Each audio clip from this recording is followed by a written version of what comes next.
அன்பானவர்களே, ஆண்டவருக்கு உங்களை எவ்வளோ பிடிக்கும், நீங்கள் எப்போ பிடிக்கும் தெரியுமா? ஏதன் சொல்கிறது, நாம் பாவியாக இருக்கையிலே கிறிஸ்து நமக்காக மரித்ததினால் தேவன் நம்மேல் வைத்த தமது அன்பை விளங்க பண்ணுகிறார். நல்லவனான பிறகு தான் உங்களை ஆண்டவருக்கு பிடிக்குமா? இல்லை, பாவியாக இருக்கும் போதே பிடிக்கும். ஆண்டவருக்கு ஒரு பெயர் உண்டு, அவர் பாவிகளின் சிநேகிதன்.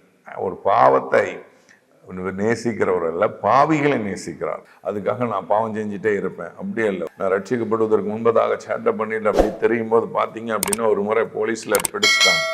3 பேர் நண்பர்களாக நாங்கள் மாட்டியிருக்கிறோம். 2 பேரை போலீஸ் அடிக்கிறாங்க, என்னை மட்டும் அடிக்கலை. எனக்கு ரொம்ப நாளாக அது ஒரு கேள்வி இருந்துச்சு, ஏன் அன்னைக்கு நம்மளை அடிக்கலை?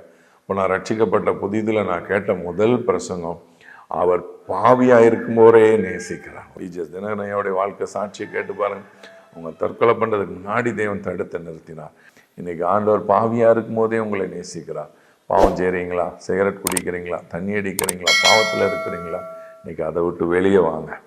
இயேசு உங்களை நேசிக்கிறார், உங்களுக்காக மரித்திருக்கிறார், உங்களுக்காக சிலுவை சுமந்திருக்கிறார். இந்த இயேசு உங்களை நேசிக்கிறார்.